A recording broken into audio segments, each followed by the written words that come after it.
to receive a promise from God. The question is, if you were the one, will you do that? You see, God often gives us little pieces of information. He doesn't give us the whole story because He wants us to walk by faith. He doesn't show us everything from the beginning because He intends that we live by faith. That's why the book of 2 Corinthians chapter 5 verse 7 says, we walk by faith, not by sight. Now, let's examine what God is doing. God gave Abraham a promise. In fact, two promises. The first one is a place. God will give Abraham a land that will forever belong to Abraham's people. So in Hebrews chapter 11 verse 8 that we read, Abraham by faith was called to go to a place that he would later receive as his inheritance.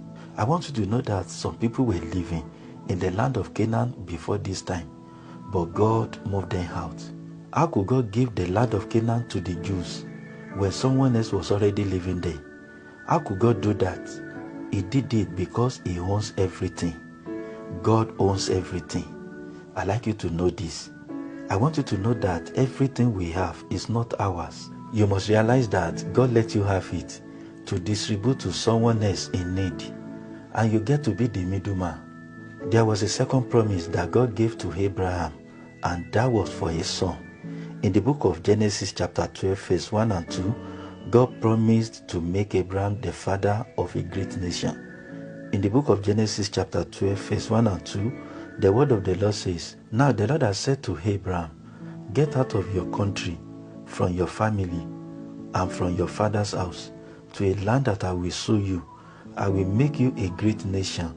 I will bless you and make your name great, and you shall be a blessing. So the promise that God was making to Abraham and Sarah was that I'm going to give you a child, and not just a child. I will provide you with a son, because the inheritance will go through that son. You see, faith is believing when I don't see it, and faith is obeying when I don't understand it. We walk by faith, not by sight. The first principle that God is teaching us today through the life of Abraham is that faith obeys God. Faith obeys God, even though we may not understand how, and we may not understand why. Faith is believing when I don't see it. Faith is obeying when I don't understand it. We walk by faith, not by sight.